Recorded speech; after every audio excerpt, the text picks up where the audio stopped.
He was just a teen, but when the sky turned red, he became a legend.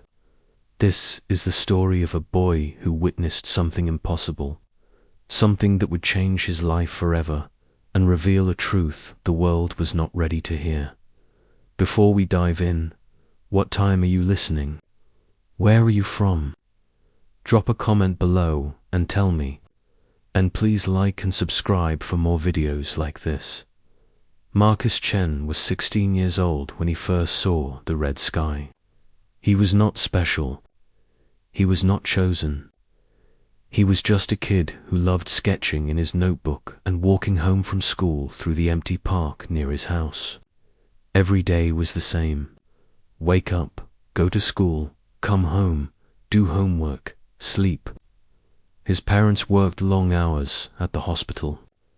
His older sister was away at college.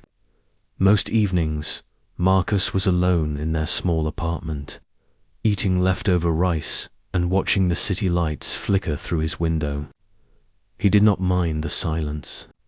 He actually preferred it. The quiet gave him time to think, time to draw, time to imagine a world beyond the grey buildings and grey skies of his neighborhood. But on that Tuesday in October, something changed.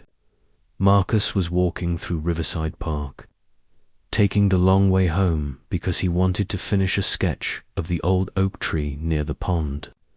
The sun was setting, casting orange and pink streaks across the horizon. He sat on his usual bench, pulled out his notebook, and started drawing. His pencil moved quickly, capturing the twisted branches and the way the light filtered through the leaves. He was so focused that he did not notice when the colors in the sky began to shift. The orange turned darker, the pink became crimson, and then, in a matter of seconds, the entire sky turned blood red. Not sunset red, not evening red. This was something else entirely. It was the color of warning, the color of danger, the color of something impossible happening right before his eyes. Marcus looked up from his notebook and froze. The sky was glowing, pulsing almost, like a heartbeat. He stood up slowly, his pencil falling from his hand. There were no clouds, no storm, just this deep, unnatural red that stretched from horizon to horizon. He looked around the park, expecting to see other people staring up in shock, but the park was empty. He was alone. His heart started pounding. Was he seeing things? Was something wrong with his eyes? He blinked hard, rubbed his face, looked again. The red sky was still there, and then he heard it. A sound, low and deep, like a hum, like the earth itself was vibrating. It was coming from everywhere and nowhere at once. Marcus felt it in his chest, in his bones. The hum grew louder, and the red sky began to ripple, like water disturbed by a stone. He wanted to run, but his legs would not move. He wanted to scream, but his voice was gone. Then, just as suddenly as it started, everything stopped. The hum vanished. The ripples faded, and the sky returned to normal, orange and pink and fading into twilight. Marcus stood there, breathing hard, his hands shaking. What just happened? He looked down at his notebook on the ground, at the half-finished sketch of the oak tree. Everything looked normal now. To normal, like the world was pretending nothing had happened. He picked up his notebook and ran. He ran all the way home, up the stairs, into his apartment, and locked the door behind him. He did not tell his parents. How could he? They would think he was losing his mind. He did not tell his friends at school either. They would laugh at him, call him crazy. So Marcus kept it to himself. But he could not stop thinking about it. Every night, he lay in bed staring at the ceiling, replaying those moments in his mind. The red sky, the hum, the ripples. What did it mean? 3 days later, it happened again. Marcus was in his bedroom doing homework when his window suddenly glowed red. He jumped up and looked outside. The entire city was bathed in that same crimson light. But this time, he was not alone. He could hear people shouting in the streets below. Car alarms were going off. He grabbed his phone and opened social media. His feed was exploding.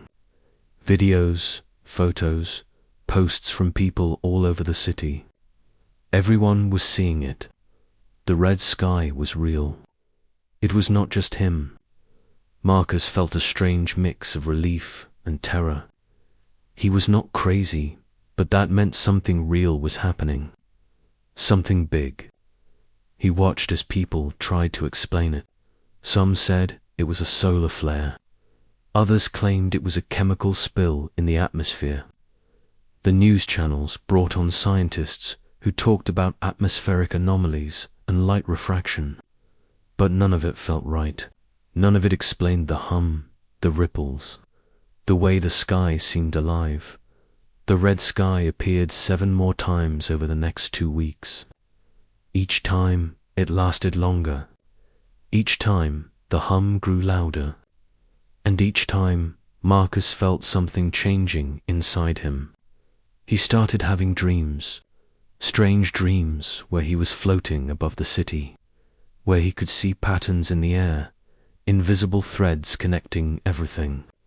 Buildings, trees, people, all linked by these glowing lines of energy.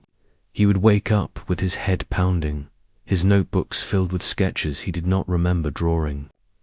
Geometric shapes, symbols, equations he did not understand. His parents started to worry.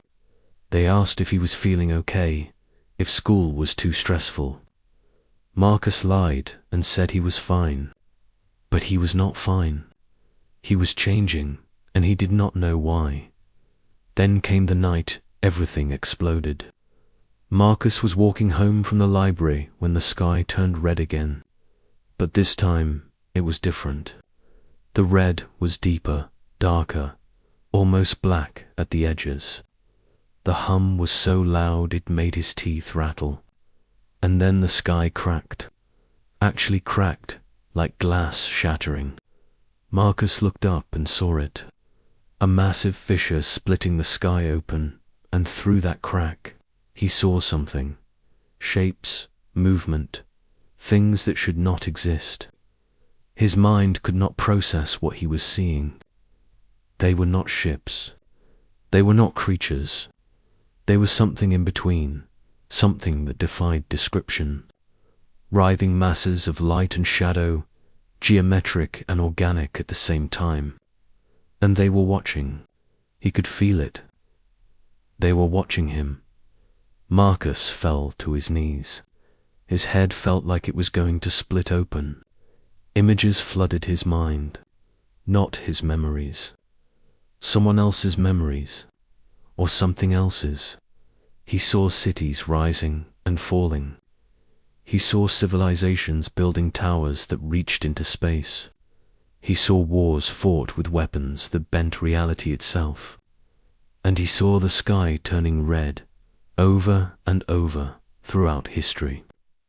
This had happened before, many times before. The red sky was not a warning. It was a bridge, a doorway opening between worlds, between dimensions, between realities. And for some reason Marcus could not understand. He could see it. He could feel it. He was connected to it. When he finally opened his eyes, the crack was gone. The sky was normal again. But Marcus was not. He stood up on shaking legs and pulled out his phone. His hands were trembling so badly he could barely type. He searched for information, anything about red skies in history, about strange phenomena, about people who had seen what he had seen. And he found it, buried in old forums, in obscure research papers, in forgotten historical accounts. There were others, people throughout history who had witnessed the red sky and reported seeing things, impossible things. Most of them were dismissed as crazy. Some disappeared. A few tried to warn the world, but no one listened. Marcus realized something terrifying. He was not the first, but he might be the last chance to figure out what was really happening. He spent the next week diving into research. He stopped going to school. He barely slept. His parents threatened to take him to a doctor, but Marcus did not care. He had to understand. The patterns in his dreams started making sense. They were not random. They were coordinates, mathematical sequences, a language written in the fabric of reality itself. Marcus began to decode them, translating the symbols into numbers, the numbers into locations, and they all pointed to one place. An old observatory on the edge of the city, abandoned for decades. That was where he needed to go. That was where the answers were. On a cold November night, Marcus snuck out of his apartment and took the bus to the edge of town. The observatory sat on a hill, surrounded by overgrown grass and broken fences. The building was falling apart, windows shattered, doors hanging off their hinges. Marcus climbed through a broken window and stepped inside. The air smelled like dust and decay. His flashlight beam cut through the darkness as he made his way through empty hallways and collapsed rooms. He did not know what he was looking for, but he kept walking, following an instinct he could not explain. And then he found it. A door. Heavy metal, unmarked. It was the only thing in the building that looked maintained, untouched by time. Marcus pushed it open and descended a staircase that went deep underground. At the bottom, he found a room, not abandoned like the rest of the building. This room was pristine, filled with equipment that looked both ancient and impossibly advanced. Screens covered the walls, displaying data he could barely comprehend. Star charts, quantum equations, maps of the cosmos. And in the center of the room, a device, a sphere made of some kind of crystalline metal, hovering in midair, glowing faintly. Marcus approached it slowly. The moment his hand touched the surface, everything changed. The sphere burst to life, light flooding the room. The screens lit up, data streaming faster than he could read. And Marcus understood. This was a monitor, an early warning system built by someone or something long ago. The red sky was not a natural phenomenon. It was a side effect, a tear in the barrier between dimensions caused by something on the other side trying to break through, and it was getting worse. Each time the sky turned red, the barrier weakened. Soon it would collapse completely, and when that happened, the things Marcus saw in the crack would come through. All of them, but there was something else. The device showed him why he could see it, why he was connected. Marcus was not special by accident. His genetic code, his brain chemistry, something in his DNA made him sensitive to the dimensional frequencies. There were others like him throughout history, scattered across the world. They were like sensors, like canaries in a coal mine, designed to detect when the barrier was failing. But they were also the key. The device showed Marcus that people, like him, working together, could reinforce the barrier. They could stop the collapse, but it required them to act, to use their connection consciously, to stand together when the next red sky appeared. Marcus left the observatory with a choice. He could walk away, pretend he never saw any of this, go back to his normal life and let whatever was coming, come. Or he could find the others. He could warn them. He could try to save a world that would probably never believe him. He thought about his parents, his sister, his friends. He thought about the city, the people walking around completely unaware of what was hanging over their heads. And he made his decision. He pulled out his phone and started recording a video. He told his story, everything from the first red sky to the device in the observatory. He explained what he had learned, what was at stake, what needed to happen. And then he posted it online, everywhere he could think of. Forums, social media, video platforms. He knew most people would ignore it. He knew some would mock him, but he hoped, somewhere, the others like him would see it. And they would understand. The video went viral overnight. Millions of views, thousands of comments. Most people thought it was a hoax, some kind of alternate reality game or creative writing project. But some people, a small group scattered around the world, watched that video and felt something click. They had seen the red sky too. They had felt the hum. They knew Marcus was telling the truth. They reached out to him, one by one. A girl in Tokyo, a man in Berlin, a woman in São Paulo, teenagers, adults, elderly people, all connected by the same inexplicable sensitivity. Within a week, there were 30 of them in a private chat group, sharing their experiences, their dreams, their fears. Within 2 weeks, there were over 100. Marcus was no longer alone, and together they started preparing for what was coming. The red sky appeared one final time 3 weeks later, but this time Marcus and the others were ready. They coordinated across time zones, across continents. When the sky turned red, they all focused their minds, using the techniques they had taught each other, channeling their connection to the dimensional frequencies. Marcus stood in Riverside Park, the same place where it all started, his eyes closed, his mind reaching out. He could feel the others with him, their presence like stars in the darkness. Together, they pushed back against the collapse, reinforcing the barrier, sealing the cracks. The red sky pulsed violently, the hum became a roar, and then, slowly, the crimson faded. The barrier held. The sky returned to normal. And for the first time since it all began, Marcus felt peace. But he knew it was not over. The barrier was stable for now, but it would weaken again. It always did. So Marcus and the others made a pact. They would watch. They would monitor. And when the red sky returned, they would be ready.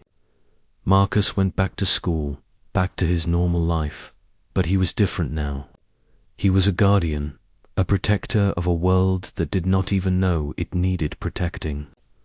He was just a teen when the sky first turned red, but now he was something more. He was a legend in the making, standing between humanity and the impossible.